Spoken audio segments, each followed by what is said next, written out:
Let's go back to that union rally where the unions wanted a second Bill of Rights to protect workers. And I was pleased that most of the protesters I talked to were civil. Some yelled, but we could have an argument. Kennedy had a different experience, maybe because she had the nerve to propose a second Bill of Rights, an employer's Bill of Rights. Everyone's running around with a brand new Bill of Rights, and I felt lonely. So we crafted something to really protect small business owners. The right to hire and fire. Absolutely. The right to relocate my business from anywhere to anywhere. The right to determine wage level. Kennedy spent more time at the rally than I. She marched along, and all was fine until she tried to get workers to sign her petition for that employer's Bill of Rights. Working people don't make enough as it is right now. Why don't you want to build America to be the best America can possibly be? I think you should go away. I think you should go away. I'm questioning your Bill of Rights. That's not a fire engine. That siren came from some union members whose response to Kennedy's proposal was drowning her out. Who are you? What are you kidding me? So what was that about? They didn't want you heard? They didn't want their people...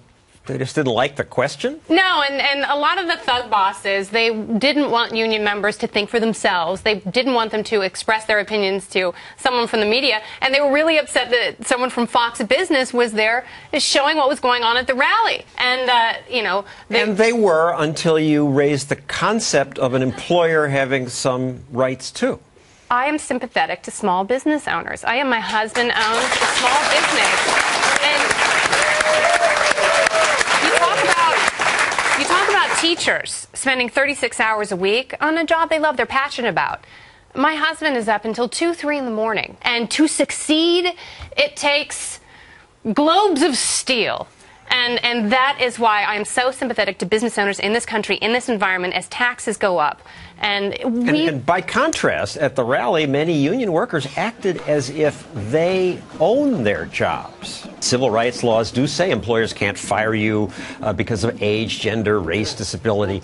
The unions take it further. They say the employer has no right to say no religious displays or that you have to dress professionally. The guy doesn't like the way I dress. He cannot fire me. Who is the determiner of my wage? Well, your boss. No. No.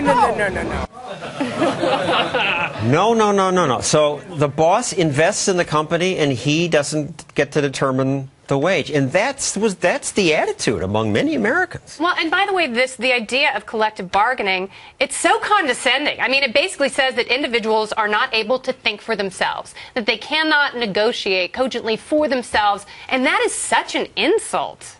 Well, some people are not wise to this, and they want to get together and bargain, and that's freedom of association. Then, you know what? Go to a flea market on a Saturday. That doesn't mean that you have to impose your will writ large on the rest of the country, because most people don't want to be a part of a union, and public unions, whether you like it or not, are bankrupting states like California. And Illinois.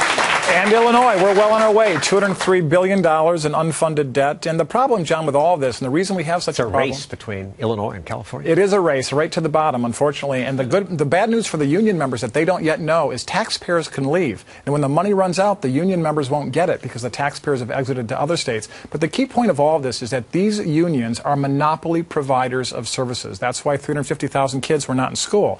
And as a monopoly provider of service, they are taking control of our government at the local and state level away from we the people. And that's the thing that we have to start focusing on and reassert control. The monopoly part is interesting because I don't see people striking outside movie theaters or supermarkets.